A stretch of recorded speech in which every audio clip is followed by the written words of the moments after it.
In this video, we will learn how to set up a direct deposit on Dayforce. First, go to your profile and click the Forms tab. Next, click the direct deposit form. After that, click and fill out the fields to identify the account. Each character that you enter in an account-related field is masked with an asterisk to help secure sensitive information. Click the peak icon to toggle the visibility of the data. In the deposit type settings, select an option to define how Dayforce distributes the amount to this account. To distribute all the pay to this one account, select full amount or remainder. To distribute pay to more than one account, select another option.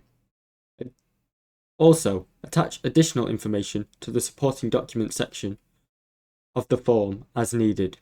If you want to dispute pay to multiple accounts, click and add another account and enter its details. After that, enter the amount to be distributed to this account. If you want all the remaining funds to be distributed to this account, select remainder or full amount deposit type. Otherwise, select the deposit type and enter the amount to distribute to this account.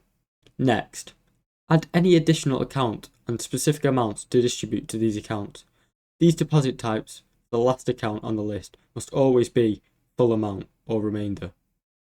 So, that is the remaining funds will go to this account. To change the priority order of these accounts, select the account, then click Move Up or Move Down. Finally, click Submit. Thanks for watching. Don't forget to like and subscribe.